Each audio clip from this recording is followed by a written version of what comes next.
Carta de 1986. A los accionistas de Berkshire Hathaway. Nuestra ganancia neta durante 1986 fue de $492,5 millones, o un 26,1%. En los últimos 22 años, es decir, desde que la actual dirección tomó el mando, nuestro valor contable por acción ha crecido de $19,46 a $2.073,06, es decir, un 23,3% compuesto anualmente. Tanto el numerador como el denominador son importantes en el cálculo del valor contable por acción.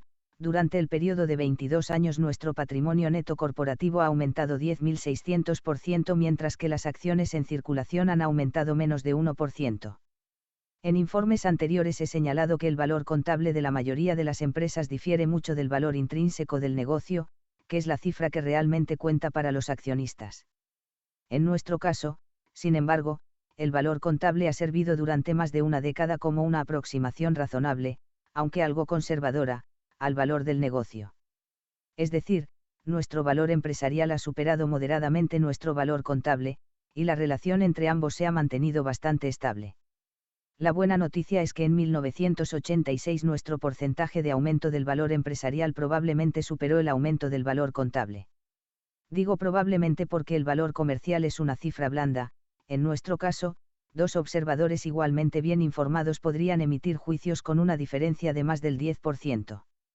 Una gran medida de nuestra mejora en el valor del negocio en relación con el valor contable refleja el excelente rendimiento de los gestores clave en nuestros principales negocios operativos. Estos directivos, los Blumkins, Mike Goldberg, los Heldman, Chuck Huggins, Stan Lipsy y Ralph C., han mejorado enormemente a lo largo de los años los beneficios de sus negocios y, salvo en el caso de los seguros, utilizando poco capital adicional. Este logro crea un valor económico, o fondo de comercio, que no aparece en la cifra del patrimonio neto de nuestro balance, ni en nuestro valor contable por acción. En 1986 esta ganancia no registrada fue sustancial. Hasta aquí las buenas noticias. La mala noticia es que mi rendimiento no estuvo a la altura del de nuestros gestores.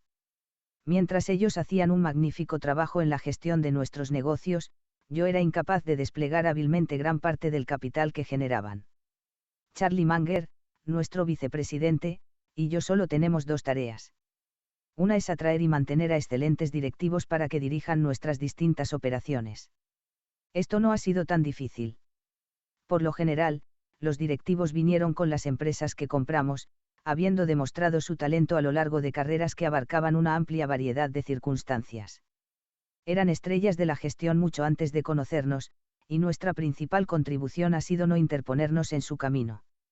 Algunos de nuestros principales directivos son ricos de forma independiente, esperamos que todos lleguen a serlo, pero eso no supone una amenaza, trabajan porque aman lo que hacen y disfrutan de la emoción de un rendimiento excepcional. Piensan indefectiblemente como accionistas, el mayor cumplido que podemos hacer a un directivo.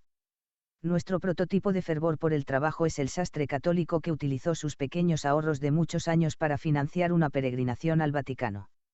A su regreso, su parroquia organizó una reunión especial para obtener su testimonio de primera mano sobre el Papa. Díganos, dijeron los fieles ansiosos, ¿qué clase de persona es? Nuestro héroe no se extendió mucho, es un cuarentón, mediano. Charlie y yo sabemos que los jugadores adecuados harán que casi cualquier director de equipo parezca bueno. Suscribimos la filosofía del genio David Ogilvy: si cada uno de nosotros contrata a personas más pequeñas que nosotros, nos convertiremos en una empresa de enanos.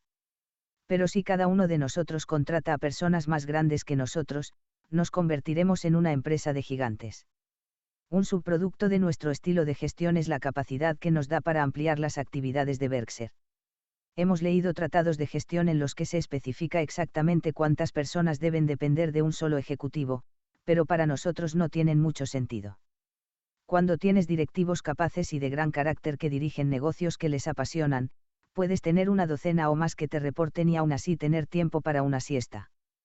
Por el contrario, si tienes una sola persona que te reporta y que es engañosa, inepta o desinteresada, te encontrarás con más de lo que puedes manejar. Charlie y yo podríamos trabajar con el doble de directivos que tenemos ahora, siempre que tuvieran las raras cualidades de los actuales. Tenemos la intención de continuar con nuestra práctica de trabajar solo con personas que nos gustan y admiramos. Esta política no solo maximiza nuestras posibilidades de obtener buenos resultados, sino que también nos asegura un tiempo extraordinariamente bueno. Por otra parte, trabajar con gente que te revuelve el estómago se parece mucho a casarse por dinero, probablemente una mala idea en cualquier circunstancia, pero una absoluta locura si ya eres rico. El segundo trabajo que Charlie y yo debemos llevar a cabo es la asignación de capital, que en Berkshire es un reto considerablemente más importante que en la mayoría de las empresas. Esto se debe a tres factores: ganamos más dinero que la media, retenemos todo lo que ganamos y tenemos la suerte de contar con empresas que, en su mayor parte, requieren poco capital adicional para seguir siendo competitivos y crecer. Obviamente, los resultados futuros de una empresa que gana 23% anualmente y lo retiene todo se ven mucho más afectados por las asignaciones de capital de hoy que los resultados de una empresa que gana 10% y distribuye la mitad a los accionistas. Si nuestros beneficios retenidos, y los de nuestras principales empresas participadas, Geico y Capital Cities ABC, se emplean de forma improductiva, los resultados de Berkshire se deteriorarán muy rápidamente. En una empresa que solo añade, digamos, un 5% al valor neto anual, las decisiones de asignación de capital, aunque siguen siendo importantes, cambiarán los resultados mucho más lentamente. La asignación de capital en Berkshire fue un trabajo duro en 1986. Hemos adquirido una empresa, Feheimer, de la que hablaremos más adelante. Feheimer es una empresa excelente, dirigida exactamente por el tipo de personas con las que nos gusta asociarnos. Pero es relativamente pequeña, ya que solo utiliza alrededor del 2% del patrimonio neto de Berkshire. Mientras tanto, no teníamos ninguna idea nueva en el campo de las acciones negociables, un área en la que, hace solo unos años, podíamos emplear fácilmente grandes sumas en negocios destacados a precios muy razonables. Así que nuestros principales movimientos de asignación de capital en 1986 fueron pagar la deuda y acumular fondos. Ninguno de los dos es un destino peor que la muerte, pero tampoco nos inspiran a saltar de alegría. Si Charlie y yo nos quedáramos en blanco durante unos años en nuestros esfuerzos de asignación de capital, el ritmo de crecimiento de Berkshire se reduciría considerablemente. Seguiremos buscando empresas que cumplan nuestros requisitos y, con suerte, adquiriremos una empresa de este tipo cada 2 años. Pero una adquisición tendrá que ser de gran envergadura si quiere ayudar a nuestros resultados de forma significativa. En las condiciones actuales del mercado bursátil, tenemos pocas esperanzas de encontrar acciones que comprar para nuestras compañías de seguros. Los mercados cambiarán significativamente, de eso pueden estar seguros, y algún día volveremos a tener oportunidades. Sin embargo, no tenemos la menor idea de cuándo podría ocurrir. No se puede decir con demasiada frecuencia, aunque estoy seguro de que sienten que lo he intentado, que, incluso en condiciones favorables, es seguro que nuestra rentabilidad disminuirá sustancialmente debido a nuestro mayor tamaño. Les hemos dicho que esperamos obtener una rentabilidad media del 15% sobre los fondos propios y mantenemos esa esperanza, a pesar de algunos cambios negativos en la legislación fiscal que se describen más tarde. Si queremos alcanzar esta rentabilidad, nuestro patrimonio neto deberá aumentar en $7.200 millones en los próximos 10 años.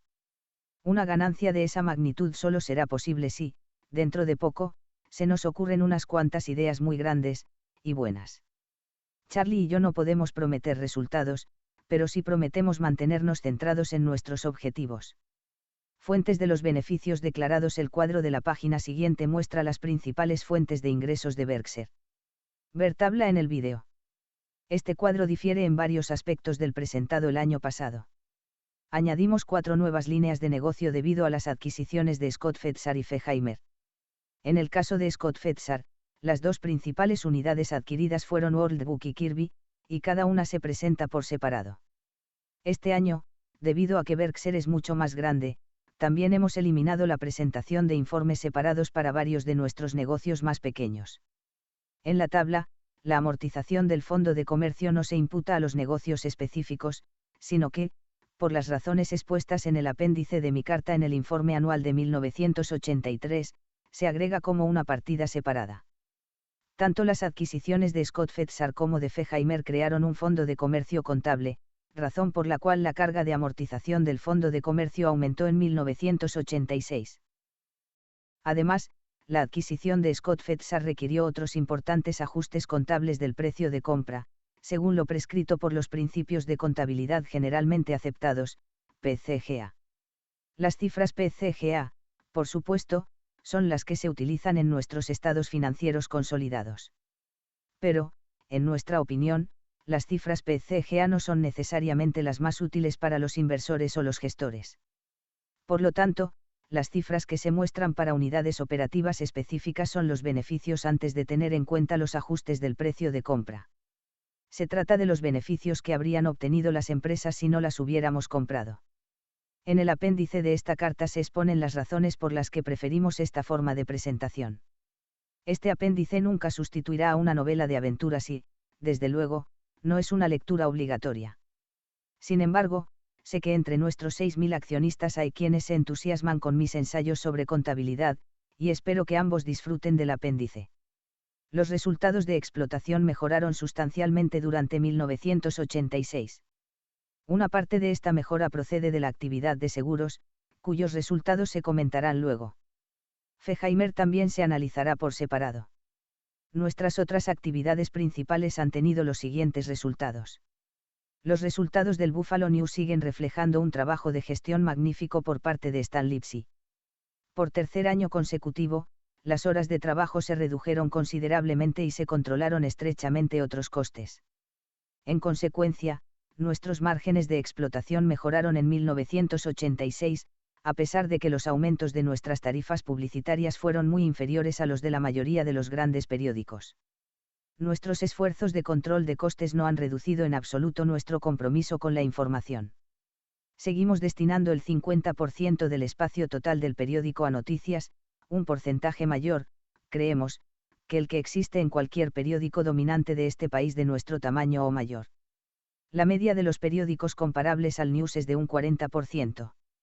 La diferencia entre el 40% y el 50% es más importante de lo que podría parecer a primera vista. Un periódico con 30 páginas de anuncios y un 40% de noticias ofrece 20 páginas de noticias al día, mientras que nuestro periódico combina 30 páginas de anuncios con 30 páginas de noticias. Por lo tanto, a igualdad de páginas de anuncios, acabamos entregando a nuestros lectores nada menos que un 50% más de noticias. Creemos que este fuerte compromiso con las noticias es una de las razones por las que el Buffalo News tiene el mayor índice de penetración entre semana, el porcentaje de hogares en el área de comercialización principal del periódico que lo compran cada día, entre cualquiera de los 50 principales periódicos del país. Nuestra penetración dominical, en la que también somos el número 1, es aún más impresionante. Hace 10 años, el único periódico dominical de Buffalo, el Courier Express, tenía una tirada de 271.000 ejemplares y un índice de penetración de alrededor del 63%. El Courier Express había prestado servicio en la zona durante muchas décadas y su índice de penetración se consideraba natural, pues reflejaba con exactitud el apetito de la ciudadanía local por un producto dominical. Nuestro periódico dominical comenzó a publicarse a finales de 1977. Ahora tiene un índice de penetración del 83% y vende unos 100.000 ejemplares más cada domingo que el Courier Express hace 10 años, a pesar de que la población de nuestra área se redujo durante la década. En la historia reciente, ninguna otra ciudad que haya tenido durante mucho tiempo un periódico dominical local ha experimentado un aumento de la penetración cercano al de Buffalo. A pesar de nuestra excepcional aceptación, nuestros márgenes de explotación han tocado casi con toda seguridad su techo. A finales de 1986 entró en vigor un importante aumento del precio del papel prensa, y nuestros aumentos de tarifas publicitarias en 1987 volverán a ser moderados en comparación con los del sector. Sin embargo, incluso si los márgenes se redujeran, no reduciríamos nuestra proporción de noticias. Las recompensas financieras que nos ha aportado han superado con creces nuestras expectativas, al igual que las recompensas no financieras. Nuestro respeto por el News, que ya era alto cuando lo compramos, ha crecido constantemente desde la compra, al igual que nuestro respeto y admiración por Mary Light, su editor. Los esfuerzos de Mary y Stan, que fueron cruciales para el News durante sus oscuros días de reveses financieros y litigios, no se han visto mermados en lo más mínimo por la prosperidad.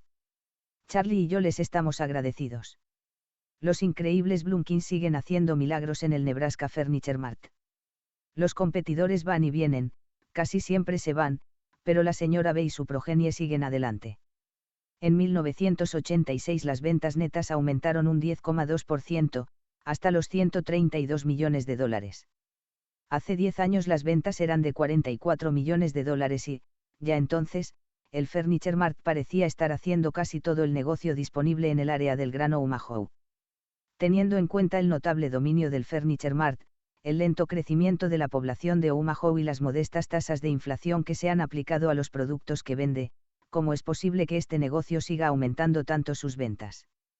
La única explicación es que el territorio de comercialización de la única tienda del Furniture Mart sigue ampliándose debido a su creciente reputación de precios mínimos y de la más amplia selección. La señora B, presidenta de Nebraska Furniture Mart, sigue, a sus 93 años, superando en ventas y en entusiasmo a cualquier gerente que haya visto. Está en la tienda los 7 días de la semana, desde la apertura hasta el cierre. En Sears, la tendencia de las ventas mejoró un poco con respecto a los últimos años. El total de libras vendidas aumentó aproximadamente un 2%. Para los chocolateros que les gusta fantasear, un dato, vendemos más de 12.000 toneladas al año. Las ventas ajustadas por el número de tiendas, medidas en libras, prácticamente no variaron. En los 6 años anteriores, las ventas ajustadas en libras cayeron, y ganamos o mantuvimos el volumen de libras solo añadiendo tiendas. Pero una temporada navideña especialmente fuerte en 1986 frenó el descenso. Gracias a la estabilización del volumen ajustado y a un gran esfuerzo por controlar los costes, Sears pudo mantener su excelente margen de beneficios en 1986, a pesar de que solo aplicó aumentos de precios mínimos.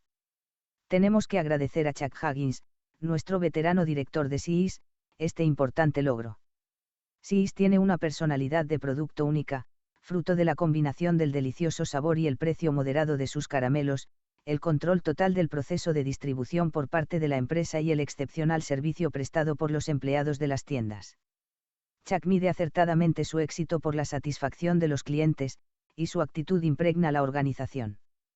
Pocas grandes empresas de distribución han sido capaces de mantener un espíritu tan orientado al cliente, y a Chuck le debemos mucho por mantenerlo vivo y en buen estado en Sears. Los beneficios de Sears deberían mantenerse en su nivel actual. Seguiremos subiendo los precios de forma muy modesta, limitándonos a igualar los posibles aumentos de costes. World Book es la mayor de las 17 operaciones de Scott Fetzer que se unieron a Berkshire a principios de 1986. El año pasado les informé con entusiasmo sobre los negocios de Scott Fetzer y sobre Ralph C., su director. Un año de experiencia ha aumentado mi entusiasmo por ambos. Ralph es un magnífico hombre de negocios y un hombre de confianza. También aporta una versatilidad y una energía excepcionales a su trabajo, a pesar de la gran variedad de empresas que gestiona, está al tanto de las operaciones, las oportunidades y los problemas de cada una. Y, al igual que nuestros otros directivos, es un verdadero placer trabajar con Ralph. Nuestra buena suerte continúa. El volumen de unidades de World Book aumentó por cuarto año consecutivo, con un incremento de las ventas de enciclopedias del 7% respecto a 1985 y del 45% respecto a 1982. Las ventas de unidades de Childcraft también crecieron significativamente. World Book sigue dominando el mercado de las enciclopedias de venta directa en Estados Unidos. Extraordinariamente bien editados y con un precio inferior a 5 céntimos por página, estos libros son una ganga para jóvenes y adultos por igual. Una técnica de edición puede resultarle interesante. World Book clasifica las más de 44.000 palabras según su dificultad.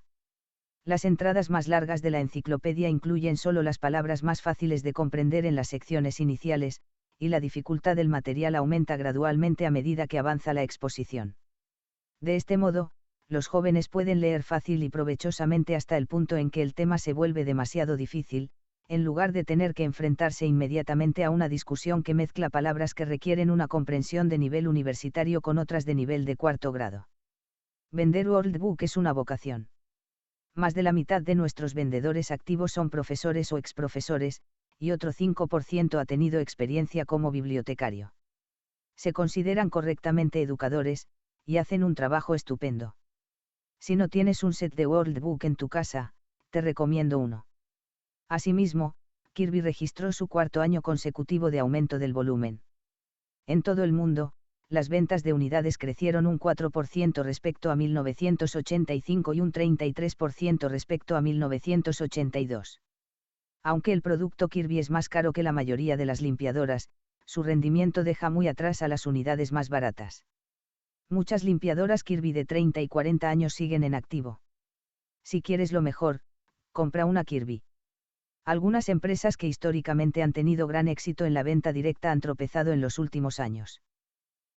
Ciertamente, la era de la mujer trabajadora ha creado nuevos retos para las organizaciones de venta directa.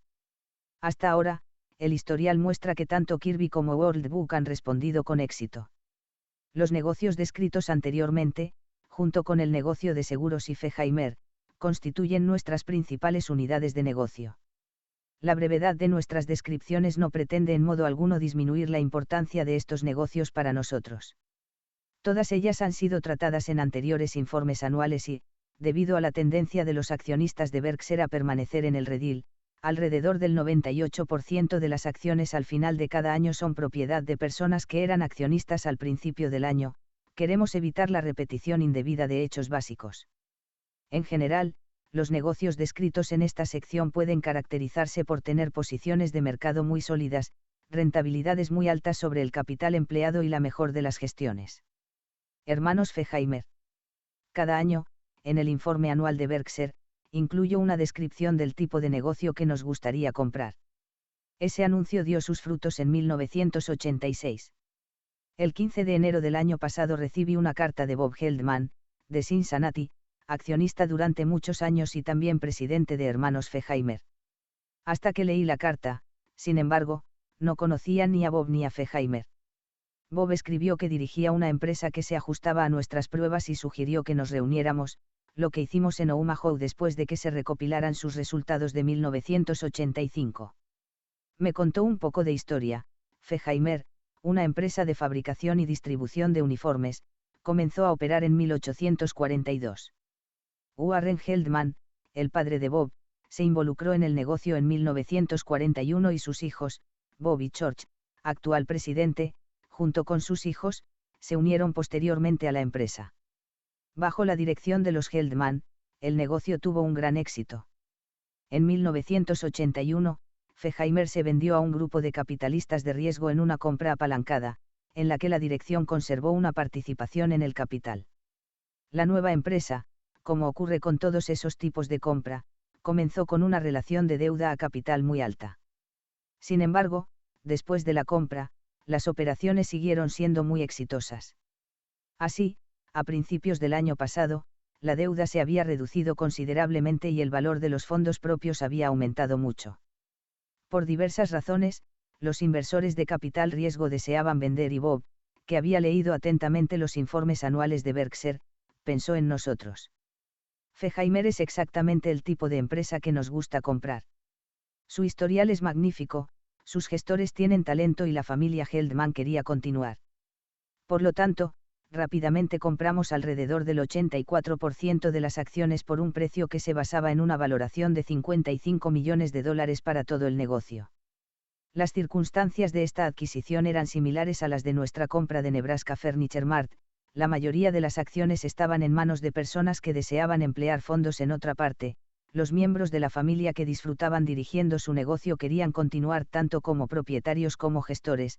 Varias generaciones de la familia estaban activas en el negocio, proporcionando la gestión hasta donde alcanzaba la vista, y la familia gestora quería un comprador que no revendiera, independientemente del precio, y que dejara que el negocio fuera dirigido en el futuro como lo había sido en el pasado. Quizá les divierta saber que ni Charlie ni yo hemos estado en Cincinnati, sede de Feheimer, para ver su funcionamiento. Y, por cierto, funciona en ambos sentidos.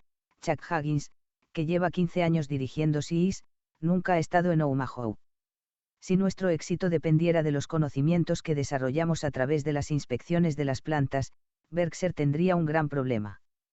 Más bien, al considerar una adquisición, intentamos evaluar las características económicas de la empresa, sus puntos fuertes y débiles desde el punto de vista de la competencia, y la calidad de las personas a las que nos uniremos.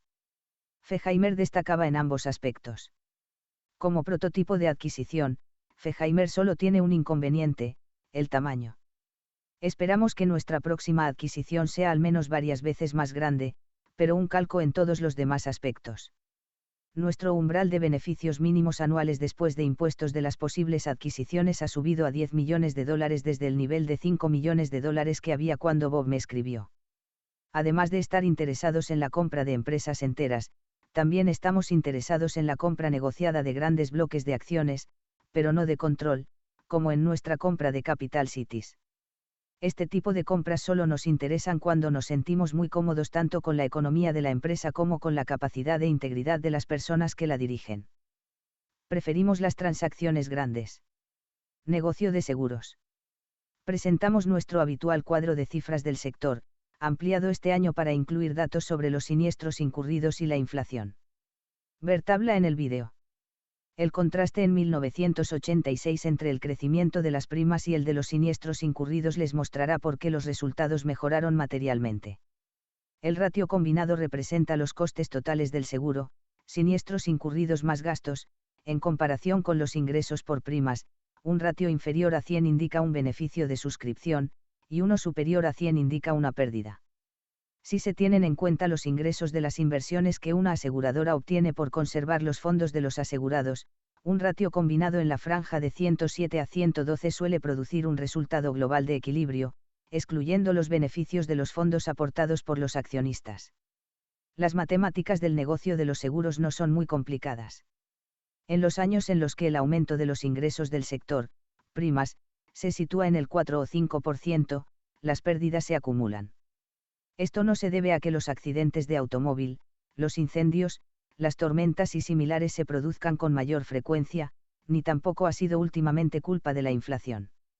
Hoy en día, los principales culpables son la inflación social y judicial. El coste de entrar en un juzgado simplemente se ha disparado. Una parte del aumento de los costes se debe a los veredictos desorbitados y otra a la tendencia de los jueces a ampliar la cobertura de las pólizas de seguro más allá de lo previsto por la aseguradora cuando las redactó. Como no vemos que ninguna de las dos tendencias se detenga, seguimos pensando que los ingresos del sector deben crecer cerca del 10% anual para que se mantenga en términos de rentabilidad, aunque la inflación general sea de solo el 2 o el 4%. En 1986, como se ha señalado, el volumen de primas del sector se disparó incluso más rápido que los costes de siniestralidad. En consecuencia, la pérdida del sector se redujo mucho. En el informe del año pasado predijimos esta brusca mejora, pero también pronosticamos que la prosperidad sería efímera. Desgraciadamente, esta segunda predicción ya está resultando acertada. El ritmo de aumento del volumen de primas del sector se ha ralentizado considerablemente, de un 27,1% estimado en el primer trimestre de 1986, a un 23,5% en el segundo, a un 21,8% en el tercero, y a un 18,7% en el cuarto, y esperamos que siga disminuyendo en 1987. De hecho, es muy probable que la tasa de crecimiento caiga por debajo de mi cifra de equilibrio del 10% en el tercer trimestre. No obstante, los resultados de 1987, suponiendo que no se vean arrastrados por una gran catástrofe natural, volverán a mejorar, ya que los aumentos de precios se reconocen en los ingresos con retraso. Las buenas noticias en materia de beneficios siguen a las buenas noticias en materia de precios con un retraso de entre 6 y 12 meses. Pero la tendencia a la mejora de los beneficios terminará probablemente a finales de 1988 o principios de 1989. A partir de entonces, es probable que el sector se hunda rápidamente. El comportamiento de los precios en el sector sigue siendo el que cabe esperar en un negocio en el que se vende un producto indiferenciado. Solo en condiciones de escasez se consiguen altos beneficios, y esas condiciones no duran mucho. Cuando el sol de los beneficios empieza a brillar, las aseguradoras establecidas desde hace mucho tiempo inundan a los inversores con nuevas acciones para acumular capital. Además, las aseguradoras de nueva creación se apresuran a vender acciones a los precios ventajosos disponibles en el mercado para nuevas emisiones, precios ventajosos para los que promueven la empresa, pero raramente para los nuevos accionistas. Estos movimientos garantizan problemas futuros, la capacidad se dispara, la competencia aumenta y los precios caen. Es interesante observar cómo los dirigentes de las aseguradoras piden a sus colegas que se comporten de forma más responsable a la hora de fijar los precios de las pólizas. ¿Por qué?, preguntan, no podemos aprender de la historia, igualar los picos y los valles y fijar los precios de forma coherente para obtener unos beneficios razonables. Lo que desean es una fijación de precios que se asemeje, por ejemplo, a la del Wall Street Journal, que es caro de inicio y sube sistemáticamente cada año. Nuestra propia empresa de seguros tuvo buenos resultados en 1986 y es probable que también los tenga en 1987. Nos beneficiamos considerablemente de las condiciones del sector. Pero gran parte de nuestra prosperidad se debe a los esfuerzos y la capacidad de Mike Goldberg, director de todas las operaciones de seguros. Nuestro ratio combinado bajó de 111 en 1985 a 103 en 1986. Además, el crecimiento de nuestras primas ha sido excepcional. Creo que en los 2 últimos años hemos sido la compañía que más ha crecido entre las 100 primeras aseguradoras del país. Es cierto que parte de nuestro crecimiento procede de nuestro gran contrato con Fireman's Fund, descrito en el informe del año pasado. Pero incluso si se excluyen del cálculo las primas de ese contrato, probablemente sigamos siendo los primeros en crecimiento. Curiosamente, en los años inmediatamente anteriores a 1985 fuimos la gran aseguradora que menos creció. De hecho, nos redujimos, y volveremos a hacerlo de vez en cuando en el futuro. Nuestras grandes oscilaciones de volumen no significan que vayamos y vengamos del mercado de seguros. De hecho, somos su participante más firme, siempre dispuestos, a precios que consideramos adecuados, a suscribir una amplia variedad de coberturas. Las oscilaciones de nuestro volumen se deben al comportamiento de otras aseguradoras, que hoy están y mañana no. Cuando la mayoría de las aseguradoras desaparecen, porque su capital es insuficiente o porque se han asustado por las pérdidas, los asegurados acuden a nosotros y nos encuentran dispuestos a hacer negocios. Pero cuando las hordas de aseguradoras están presentes, y rebajan los precios muy por debajo de los costes previsibles, muchos clientes nos abandonan para aprovechar las gangas que ofrece temporalmente nuestra competencia. Nuestra firmeza en los precios no perjudica al consumidor, se le bombardea con ofertas de seguros a precios atractivos en los momentos en que hacemos poco negocio. Y tampoco perjudica a nuestros empleados, no despedimos a nadie cuando sufrimos una desaceleración cíclica en una de nuestras empresas de seguros, generalmente rentables. Esta práctica de no despedir va en nuestro propio interés.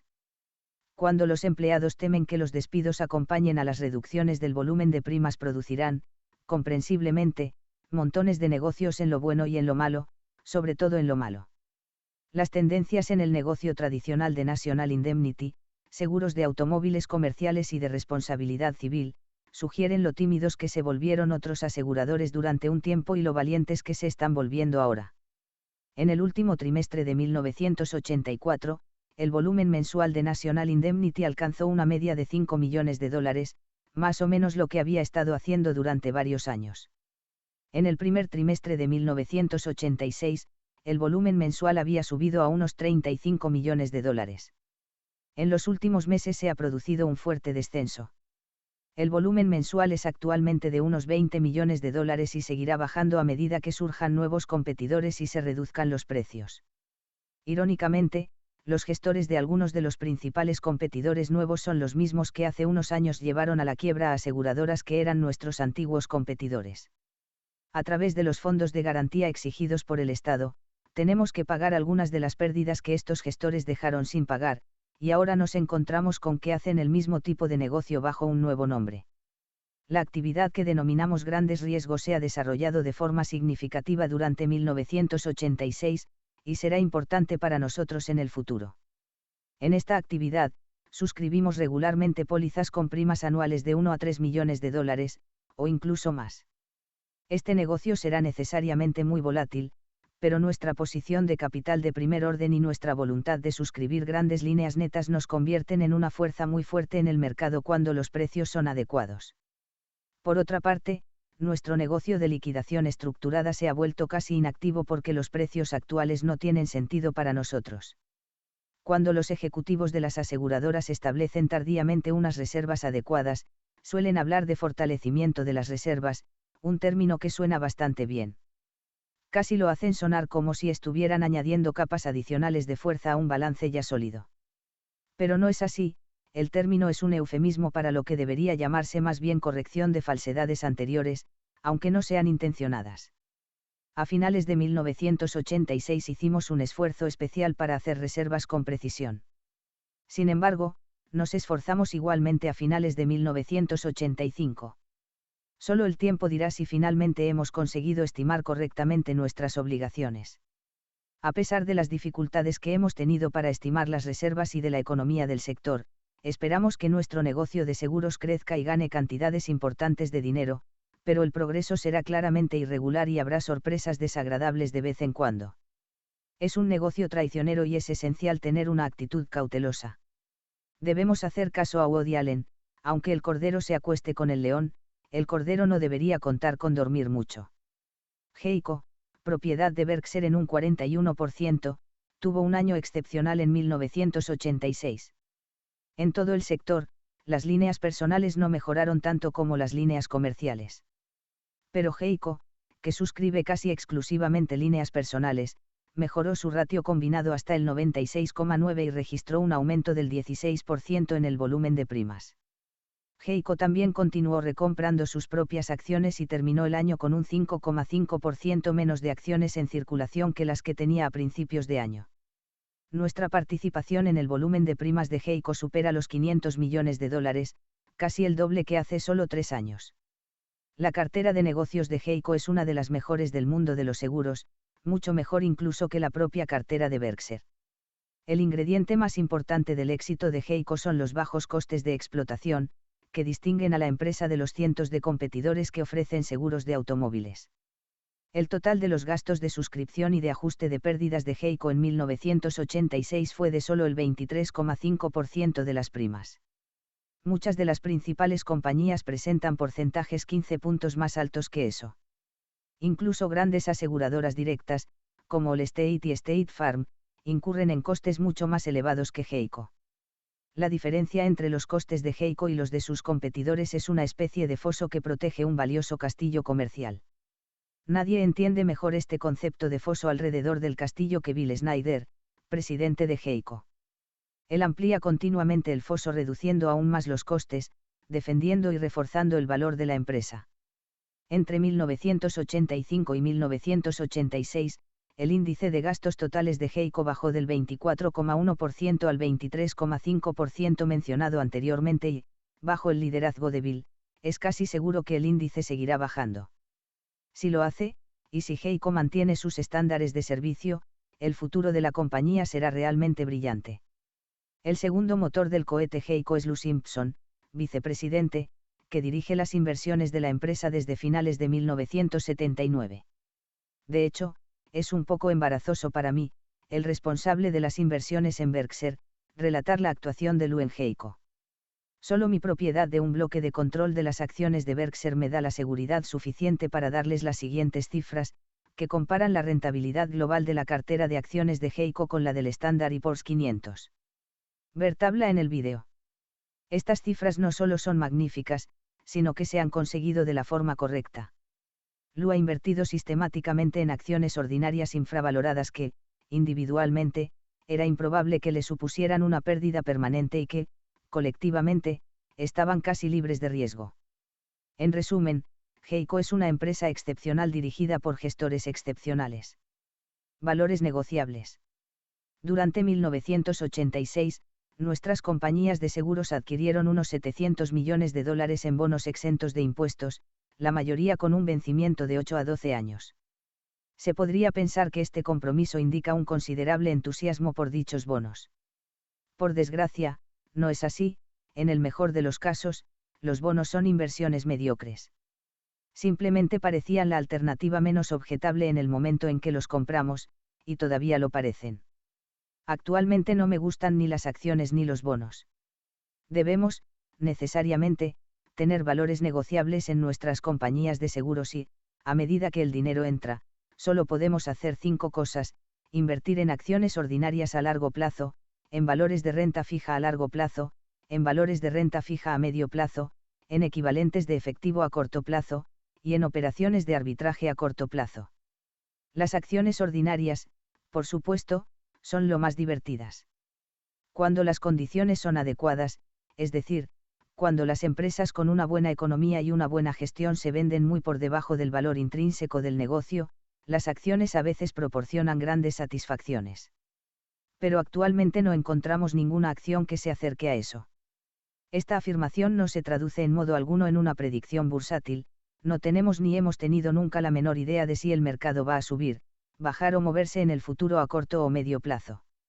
Lo que sí sabemos, sin embargo, es que siempre habrá brotes ocasionales de esas dos enfermedades supercontagiosas, el miedo y la avaricia, en la comunidad inversora. El momento de estas epidemias es imprevisible. Y las aberraciones del mercado producidas por ellas son igualmente imprevisibles, tanto en cuanto a la duración como al grado. Por lo tanto, nunca tratamos de anticipar la llegada o la salida de ninguna de las dos enfermedades. Nuestro objetivo es más modesto, solo intentamos ser temerosos cuando otros son codiciosos y ser codiciosos solo cuando otros son temerosos. Mientras se escriben estas líneas, apenas hay miedo en Wall Street. En su lugar, prevalece la euforia. ¿Qué podría ser más estimulante que participar en un mercado alcista en el que las recompensas para los accionistas se desvinculan de los resultados de las propias empresas? Sin embargo, por desgracia, las acciones no pueden superar a las empresas indefinidamente. De hecho, debido a los elevados costes de transacción y de gestión de la inversión que soportan, los accionistas en su conjunto y a largo plazo deben inevitablemente obtener un rendimiento inferior al de las empresas que poseen. Si las empresas americanas, en conjunto, ganan alrededor de un 12% sobre los fondos propios anualmente, los inversores deben acabar ganando bastante menos. Los mercados alcistas pueden oscurecer las leyes matemáticas, pero no pueden derogarlas. La segunda categoría de inversiones abierta a nuestras compañías de seguros son los bonos a largo plazo. Es poco probable que nos interesen, salvo en situaciones muy especiales, como las emisiones de Washington Public Power, comentadas en nuestro informe de 1984. Nuestra aversión a los bonos a largo plazo está relacionada con nuestro temor a que se produzcan tasas de inflación mucho más elevadas en la próxima década. A lo largo del tiempo, el comportamiento de nuestra moneda estará determinado por el comportamiento de nuestros legisladores. Esta relación supone una amenaza continua para la estabilidad de la moneda, y la correspondiente amenaza para los accionistas de bonos a largo plazo. Seguimos empleando periódicamente dinero en el campo del arbitraje. Sin embargo, a diferencia de la mayoría de los arbitrajistas, que compran docenas de valores cada año, nosotros solo compramos unos pocos. Nos limitamos a las grandes operaciones que se han anunciado públicamente. Por lo tanto, nuestros beneficios potenciales pueden ser pequeños, pero, con suerte, nuestras decepciones también serán pocas. Nuestra cartera de fin de año solo incluye un compromiso de arbitraje, Liar Sigler. Nuestro balance también incluye un crédito de $145 millones, que representa el dinero que nos debe Unilever, entonces en proceso de compra de Chesbro Ponds, otro arbitraje. El arbitraje es una alternativa a las letras del Tesoro como lugar de estacionamiento del dinero a corto plazo, una opción que combina una rentabilidad potencialmente mayor con un riesgo más elevado. Hasta la fecha, la rentabilidad de los fondos comprometidos con el arbitraje ha sido muchas veces superior a la que habríamos obtenido si hubiéramos dejado esos fondos en letras del Tesoro. No obstante, una mala experiencia podría cambiar notablemente eso. También, aunque nos cueste un poco, actualmente vemos los bonos exentos de impuestos a medio plazo como una alternativa a las tenencias del Tesoro a corto plazo. Al comprar estos bonos, corremos el riesgo de sufrir pérdidas importantes y, como parece probable, vendemos muchos de ellos mucho antes de su vencimiento. Sin embargo, creemos que este riesgo se compensa con creces, en primer lugar, por la rentabilidad mucho más alta después de impuestos que ofrecen actualmente estos títulos en comparación con las letras del Tesoro y, en segundo lugar, por la posibilidad de que las ventas produzcan un beneficio global en lugar de una pérdida. En cualquier caso, debes saber que nuestras expectativas tanto para las acciones como para los bonos que tenemos ahora son excepcionalmente modestas, dados los niveles actuales del mercado. A continuación mostramos nuestras participaciones netas en acciones negociables a finales de 1986. Ver tabla en el vídeo. Se enumeran todas las posiciones con un valor de mercado superior a $25 millones, y se excluyen las participaciones atribuibles a las acciones minoritarias de Wesco Financial y Nebraska Furniture Mart. Esperamos mantener de modo permanente nuestras tres principales participaciones, Capital Cities, Geico y el Washington Post. Incluso si estos valores aparecieran significativamente sobrevalorados, no preveríamos su venta, al igual que no venderíamos Sears o Buffalo Evening News si alguien nos ofreciera un precio muy por encima de lo que creemos que valen esos negocios. Esta actitud puede parecer anticuada en un mundo empresarial en el que la hiperactividad se ha convertido en el orden del día. El gestor moderno se refiere a su cartera de empresas, lo que significa que todas ellas son candidatas a la reestructuración siempre que tal movimiento venga dictado por las preferencias de Wall Street o un nuevo concepto corporativo.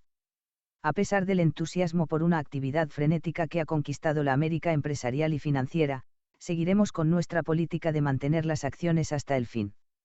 Es la única con la que Charlie y yo nos sentimos cómodos, produce resultados decentes y permite a nuestros directivos y a los de nuestras empresas participadas dirigir sus negocios sin distracciones.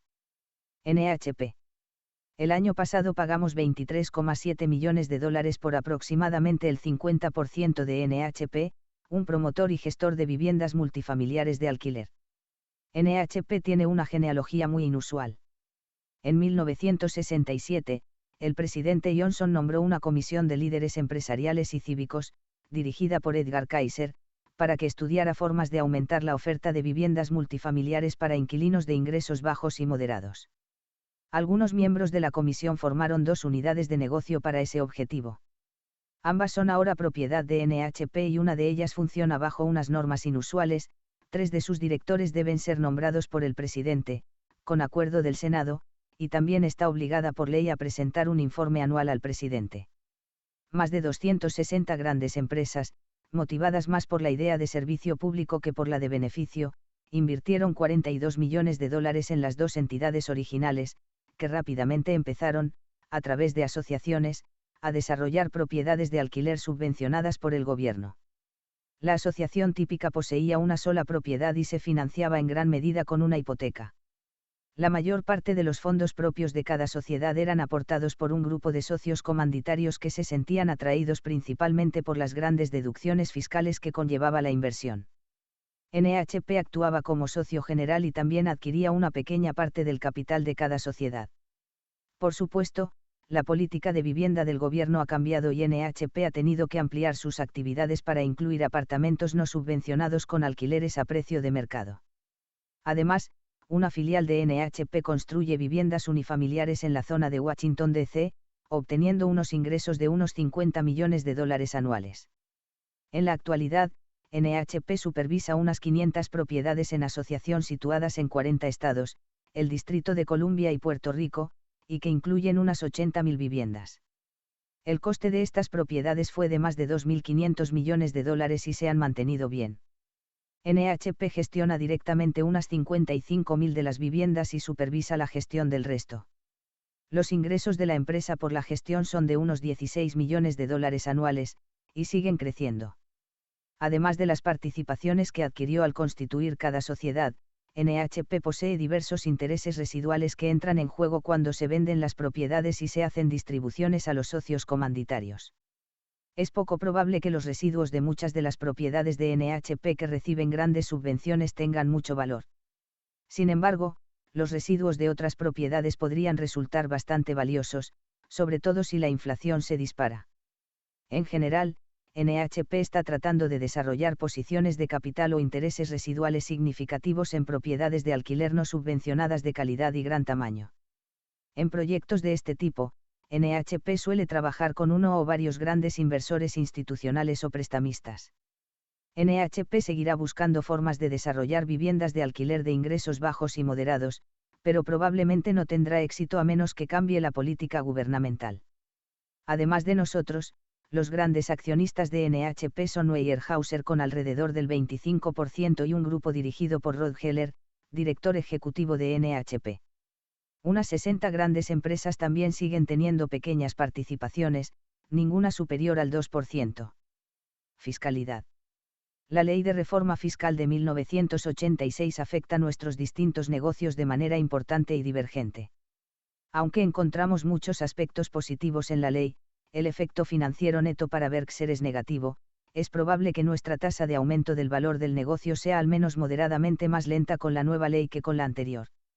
El efecto neto para nuestros accionistas es aún más negativo, cada dólar de aumento en el valor comercial por acción, suponiendo que el aumento vaya acompañado de una ganancia equivalente en dólares en el valor de mercado de las acciones de Berkshire, producirá 72 centavos de ganancia después de impuestos para nuestros accionistas en lugar de los 80 centavos producidos bajo la antigua ley.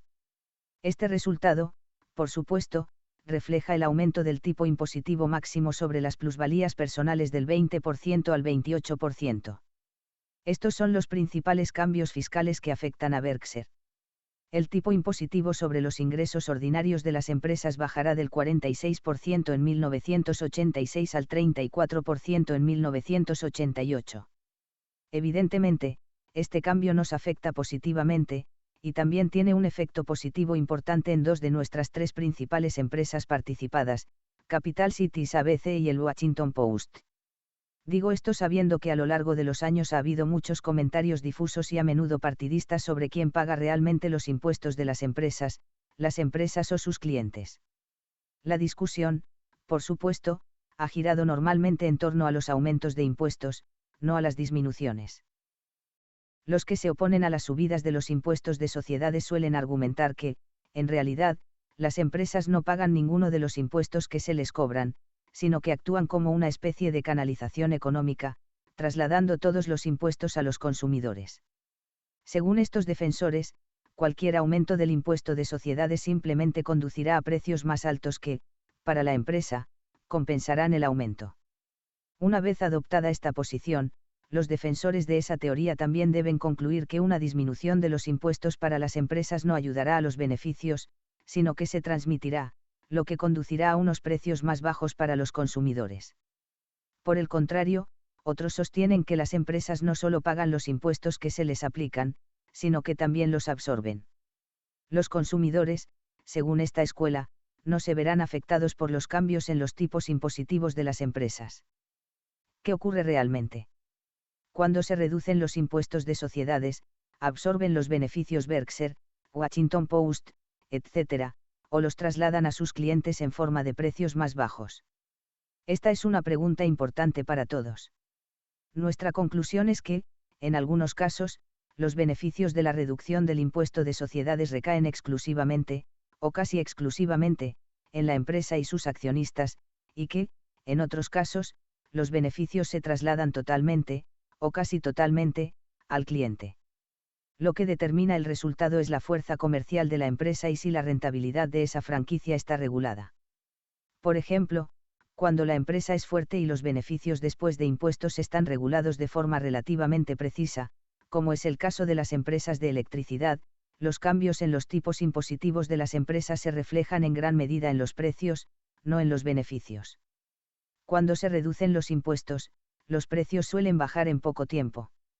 Cuando se aumentan los impuestos, los precios suben, aunque a menudo no tan rápidamente. Un resultado similar se produce en un segundo ámbito, en la industria que compite en precios, cuyas empresas tienen poca capacidad de fijar precios. En este tipo de industrias, el mercado libre regula los beneficios después de impuestos de forma retardada e irregular, pero generalmente eficaz. El mercado, en efecto, desempeña en gran medida la misma función al tratar con la industria que compite en precios que la Comisión de Servicios Públicos al tratar con las empresas de electricidad. Por lo tanto, en estos sectores, los cambios fiscales acaban afectando a los precios más que a los beneficios. Sin embargo, en el caso de las empresas no reguladas, bendecidas con poder para fijar precios, la historia es diferente. La corporación y sus accionistas son entonces los principales beneficiarios de los recortes fiscales. Estas empresas se benefician de un recorte de impuestos del mismo modo que lo haría la compañía eléctrica si no tuviera un regulador que le obligara a bajar los precios. Muchas de nuestras empresas, tanto las que son de nuestra propiedad en su totalidad como en parte, poseen este tipo de fuerza. En consecuencia, las reducciones de sus impuestos acaban en gran medida en nuestros bolsillos y no en los de nuestros clientes. Aunque sea impolítico afirmarlo, es imposible negarlo. Si tiene la tentación de creer lo contrario, piense por un momento en el neurocirujano o el abogado más hábil de su zona. Realmente espera que los honorarios de este experto se reduzcan ahora que el tipo máximo del impuesto sobre la renta de las personas físicas se reduce del 50% al 28%. Su alegría por nuestra conclusión de que los tipos más bajos benefician a varias de nuestras empresas operativas y participadas debería verse seriamente atenuada. Sin embargo, por otra de nuestras convicciones, los tipos impositivos previstos para 1988, tanto individuales como de sociedades, nos parecen totalmente irreales. Es muy probable que estos tipos impongan a Washington un problema fiscal que resultará incompatible con la estabilidad de los precios. Creemos, por tanto, que en última instancia dentro de, digamos, 5 años es casi seguro que se produzcan tipos impositivos más altos o tasas de inflación más altas. Y no nos sorprendería ver ambas cosas. Los tipos del impuesto sobre las plusvalías de las empresas se han incrementado del 28% al 34%, con efecto en 1987. Este cambio tendrá un importante efecto adverso en Berkshire porque esperamos que gran parte de nuestra ganancia de valor empresarial en el futuro, al igual que en el pasado, proceda de las plusvalías. Por ejemplo, nuestras 3 principales participaciones, Capital Cities, Geico y Washington Post, tenían al final del año un valor de mercado de más de $1.700 millones, cerca del 75% del patrimonio neto total de Berkshire, y sin embargo solo nos aportan unos $9 millones de ingresos anuales. En cambio, las 3 retienen un porcentaje muy alto de sus ganancias, que esperamos que nos entreguen eventualmente ganancias de capital. La nueva ley aumenta el tipo para todas las ganancias realizadas en el futuro, incluidas las no realizadas que existían antes de la promulgación de la ley. A finales de año, teníamos $1.200 millones de dichas plusvalías no realizadas en nuestras inversiones de capital.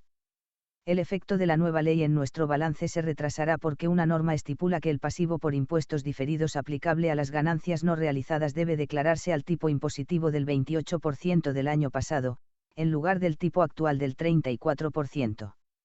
Se espera que esta norma cambie pronto. En el momento en que lo haga, unos $73 millones desaparecerán de nuestro patrimonio y se añadirán a la cuenta de impuestos diferidos. Los ingresos por dividendos e intereses percibidos por nuestras compañías de seguros serán gravados de forma mucho más severa con la nueva ley. Todas las sociedades tributarán por el 20% de los dividendos que reciban de otras sociedades nacionales, frente al 15% de la antigua ley. Además, hay un cambio relativo al 80% residual que se aplica solo a las empresas de seguros de daños. El 15% de ese residuo se gravará si las acciones que pagan los dividendos se compraron después del 7 de agosto de 1986. Un tercer cambio, que también se aplica únicamente a las compañías de seguros patrimoniales, se refiere a los bonos exentos de impuestos. Los intereses de los bonos adquiridos por las aseguradoras después del 7 de agosto de 1986 solo estarán exentos de impuestos en un 85%. Los 2 últimos cambios son muy importantes. Significan que los ingresos procedentes de las inversiones que realicemos en los próximos años serán significativamente menores a los que se habrían obtenido con la antigua ley. Mi mejor estimación es que estos cambios, por sí solos, reducirán nuestras ganancias en el negocio de seguros en al menos un 10%. Los lectores atentos pueden detectar una incoherencia en lo que decimos. Anteriormente, al hablar de las empresas de sectores competitivos en cuanto a precios, sugerimos que los aumentos o reducciones de impuestos afectan relativamente poco a estas empresas, sino que se trasladan en gran medida a sus clientes. Pero ahora decimos que las subidas de impuestos afectarán a los beneficios de las compañías de seguros de Berkshire, a pesar de que operan en un sector intensamente competitivo en cuanto a precios. La razón por la que este sector puede ser una excepción a nuestra regla general es que no todas las grandes aseguradoras trabajarán con ecuaciones fiscales idénticas. Existirán diferencias importantes por varias razones. Un nuevo impuesto mínimo alternativo afectará materialmente a algunas empresas, pero no a otras. Algunas grandes aseguradoras tienen enormes pérdidas aplazadas que protegerán en gran medida sus ingresos de impuestos relevantes durante al menos algunos años, y los resultados de algunas grandes aseguradoras se integrarán en las rentabilidades consolidadas de empresas con negocios no aseguradores. Estas condiciones dispares darán lugar a tipos impositivos marginales muy variados en el sector del seguro de daños. Sin embargo, esto no ocurrirá en la mayoría de los demás sectores que compiten en precios, como el del aluminio, el del automóvil y el de los grandes almacenes. en los que los principales actores se enfrentan generalmente a ecuaciones fiscales similares. La ausencia de un cálculo fiscal común para las compañías de seguros significa que el aumento de los impuestos que recaen sobre el sector probablemente no se trasladará a los clientes en la medida en que lo haría en un sector típico de precios competitivos. En otras palabras, las aseguradoras soportarán ellas mismas gran parte de las nuevas cargas fiscales. Temas varios. El año pasado compramos un avión corporativo. Lo que has oído sobre esos aviones es cierto, son muy caros y un lujo en situaciones como la nuestra, en la que se requieren pocos viajes a lugares alejados. Y los aviones no solo cuestan mucho para operar, sino que también cuestan mucho solo para verlos. Antes de impuestos, el coste del capital más la depreciación de un avión nuevo de $15 millones probablemente asciende a $3 millones anuales. En nuestro propio avión, comprado por $850.000 de segunda mano, esos costes se acercan a los $200.000 anuales.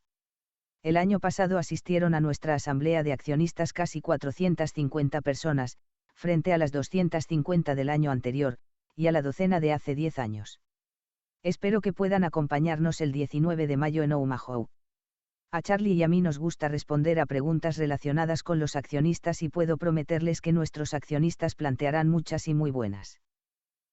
Acabar con las preguntas puede llevar un buen rato, el año pasado tuvimos unas 65, así que no duden en marcharse una vez que se hayan contestado las suyas. El año pasado, después de la reunión, un accionista de Nueva Jersey y otro de Nueva York fueron al Furniture Mart, donde cada uno compró una alfombra oriental de $5.000 a la señora B. La señora B quedó complacida pero no satisfecha y los buscará en la tienda después de la reunión de este año. A menos que nuestros accionistas superen el récord del año pasado, tendré problemas. Así que hazme, y hazte, un favor, y ve a verla. Warren Buffett, presidente del Consejo, 27 de febrero de 1987.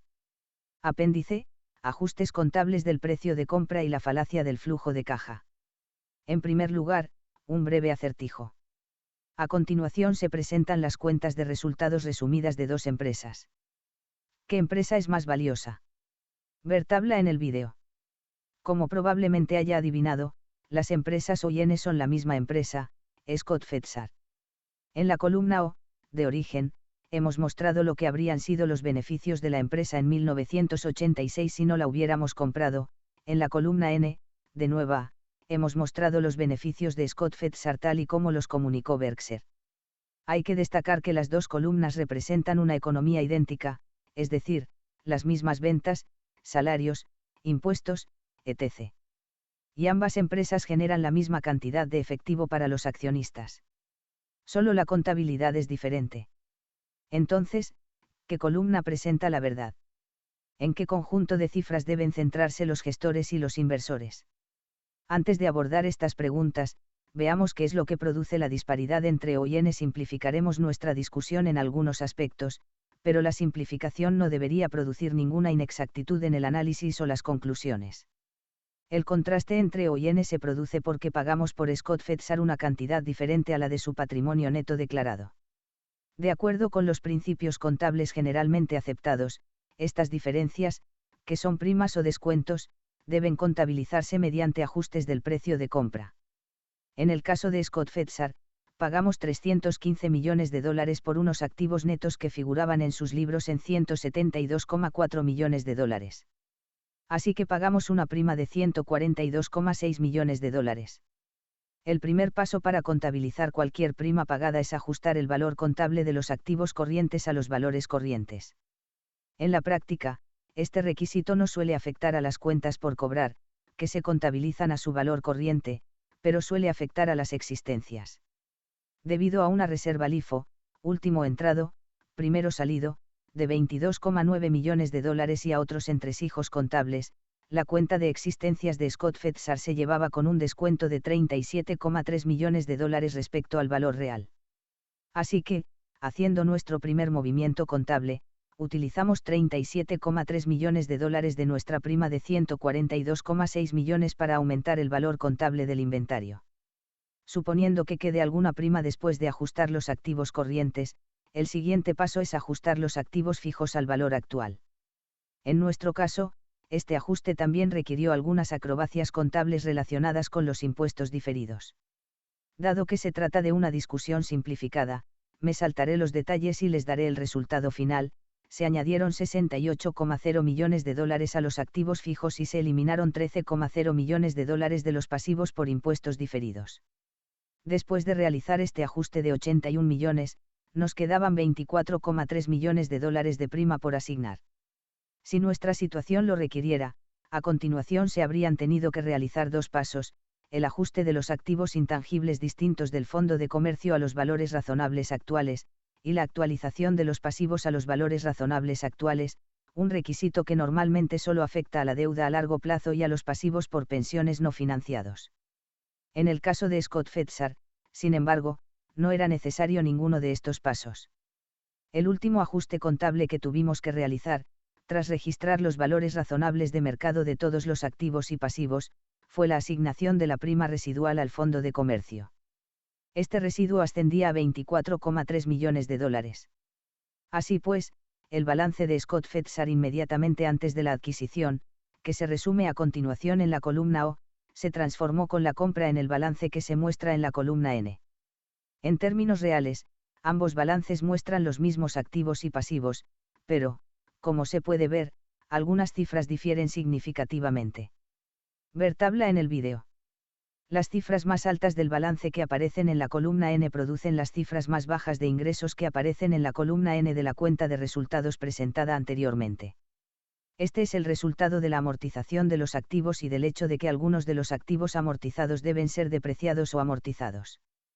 Cuanto mayor sea la cifra de activos, mayor deberá ser el cargo anual por depreciación o amortización a los beneficios. Los cargos que han pasado a la cuenta de resultados debido a las amortizaciones del balance se han numerado en la cuenta de resultados mostrada antes. 4.979.000 dólares en concepto de costes de inventario no monetarios, resultantes, principalmente, de las reducciones que Scott Fetsar realizó en sus inventarios durante 1986. Los cargos de este tipo pueden ser pequeños o inexistentes en años futuros. 5.054.000 dólares en concepto de depreciación extra atribuible a la contabilización de activos fijos, probablemente se hará un cargo aproximado a esta cantidad anualmente durante 12 años más. 595.000 dólares por la amortización del fondo de comercio, este cargo se hará anualmente durante 39 años más en una cantidad ligeramente mayor porque nuestra compra se hizo el 6 de enero y, por tanto, la cifra de 1986 se aplica solo al 98% del año. 998.000 dólares por acrobacias de impuestos diferidos que están más allá de mi capacidad de explicar brevemente. Un cargo aproximado de esta cantidad probablemente se hará anualmente durante 12 años más. Es importante entender que ninguno de estos costes contables de nueva creación, que suman 11,6 millones de dólares, son deducibles a efectos del impuesto sobre la renta. La nueva Scott Fetsar paga exactamente los mismos impuestos que habría pagado la antigua Scott Fetsar, a pesar de que los beneficios contables de ambas entidades son muy diferentes. Y, en lo que respecta a los beneficios de explotación, esto también sería cierto en el futuro. Sin embargo, en el improbable caso de que Scott Fetsar venda uno de sus negocios, las consecuencias fiscales para la empresa original y la nueva podrían ser muy diferentes. A finales de 1986, la diferencia entre el patrimonio neto de la Scott Fetsar original y la nueva se había reducido de 142,6 millones de dólares a 131,0 millones de dólares gracias a los 11,6 millones de dólares adicionales que se cargaron a los beneficios de la nueva entidad. Con el paso de los años, cargos similares a los beneficios harán desaparecer la mayor parte de la prima y los dos balances convergerán. Sin embargo, el mayor valor de los terrenos y la mayor parte de los valores de inventario que se establecieron en el nuevo balance se mantendrán a menos que se enajenen los terrenos o se reduzcan aún más los niveles de inventario. ¿Qué significa todo esto para los accionistas? Compraron los accionistas de Berkshire una empresa que ganaba 40,2 millones de dólares en 1986 o compraron una que ganaba 28,6 millones. ¿Fueron esos 11,6 millones de dólares de nuevas cargas un coste económico real para nosotros? ¿Deben los inversores pagar más por las acciones de la empresa original que por las de la empresa nueva? Y, si una empresa vale un determinado múltiplo de los beneficios, valía Scott Fetsar mucho más el día antes de que la compráramos que al día siguiente. Si pensamos en estas preguntas, podemos obtener algunas ideas sobre lo que puede llamarse ganancias del accionista.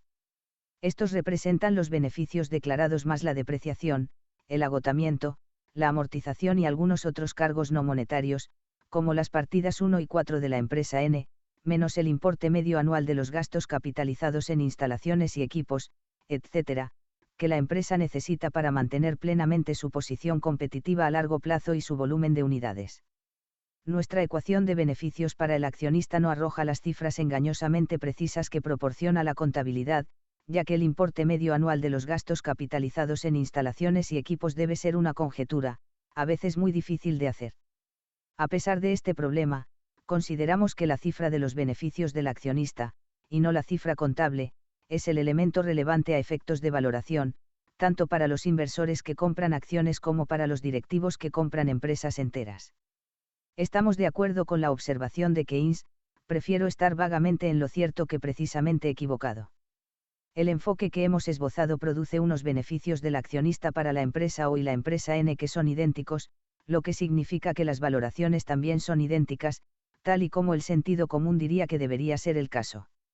Flujo de caja, es cierto, puede tener cierta utilidad en las descripciones de ciertos negocios inmobiliarios u otras empresas que realizan enormes desembolsos iniciales y solo pequeños desembolsos posteriores. Una empresa cuya única participación es un puente o un yacimiento de gas de muy larga duración sería un ejemplo. Pero el flujo de caja carece de sentido en empresas como las manufactureras, las minoristas, las extractivas y las de servicios públicos porque, para ellas, el importe medio anual de los gastos capitalizados en instalaciones y equipos es siempre relevante. Sin duda, las empresas de este tipo pueden aplazar el gasto de capital en un año determinado. Pero a lo largo de un periodo de 5 o 10 años, deben realizar la inversión, o el negocio decae.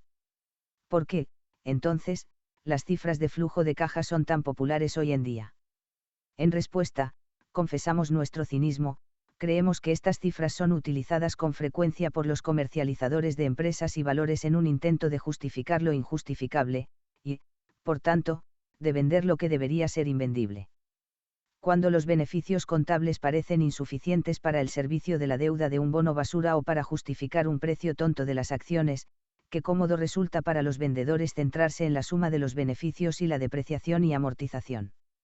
Pero no hay que sumar la depreciación y amortización sin restar el gasto en capital. La empresa o el inversor que crea que la capacidad de servicio de la deuda o la valoración de los fondos propios de una empresa puede medirse sumando los beneficios contables y la depreciación y amortización e ignorando el gasto en capital está abocado a un problema seguro. Resumiendo, tanto en el caso de Scott Fetsar como en el de nuestras otras empresas, creemos que la depreciación, el agotamiento, la amortización sobre la base de los costes históricos, es decir, excluyendo la amortización de intangibles y otros ajustes del precio de compra, se aproxima bastante al importe medio anual de los gastos capitalizados en instalaciones y equipos. Por supuesto, las dos partidas no son idénticas. Por ejemplo, en SIS realizamos anualmente gastos capitalizados que superan la amortización entre $500.000 y $1 millón, simplemente para mantener nuestra competitividad. Nuestra convicción sobre este punto es la razón por la que mostramos nuestras amortizaciones y otras partidas de ajuste del precio de compra por separado y es también la razón por la que consideramos que los beneficios de las empresas individuales, tal y como se informan allí, se aproximan mucho más a los beneficios de los accionistas que las cifras contables. Cuestionar las cifras que surgen de los principios contables generalmente aceptados puede parecer impío para algunos. Después de todo, ¿para qué pagamos a los contables si no es para que nos den la verdad sobre nuestro negocio? Pero el trabajo de los contables es registrar, no evaluar. El trabajo de evaluación corresponde a los inversores y a los gestores. Los números contables, por supuesto, son el lenguaje de los negocios y, como tales, son de enorme ayuda para cualquiera que evalúe el valor de una empresa y siga su progreso.